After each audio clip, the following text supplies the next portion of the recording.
నమస్కారం ఈటీవీ 360కి స్వాగతం. ముందుగా ప్రధానాంశాలు. అసెంబ్లీలో అగ్రిగోల్డ్ సవాళ్లపై వాడివేడి చర్చ. జగన్ ఆరోపణలు నిగ్గు తేల్చాలని అధికార పక్షం పట్టు. పుల్లారావు సవాల్ను జగన్ స్వీకరించాలన్న చంద్రబాబు. న్యాయ విచారణకు సిద్దమని పునరుద్ఘాటన. అగ్రిగోల్డ్ బాధితులెవరూ వైకాపా మాటలు నమ్మరన్న గొల్లపల్లి. రాజకీయం కోసమే జగన్ మొసలి కన్నీరు కారుస్తున్నారని వ్యాఖ్య. అమెరికాలో తల్లి కుమారుడి దారుణ హత్య. స్వగ్రామం తిమ్మరాజుపాలెంలో అలుముకున్న విషాదం.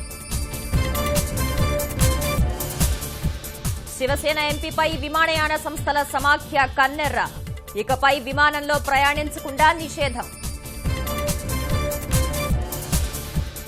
పంజాబ్లో లంచం తీసుకుంటూ చిక్కిన కానిస్టేబుల్. దృశ్యాలను చిత్రీకరించి బయటపెట్టిన ఆర్థిక మంత్రి మన్ప్రీత్.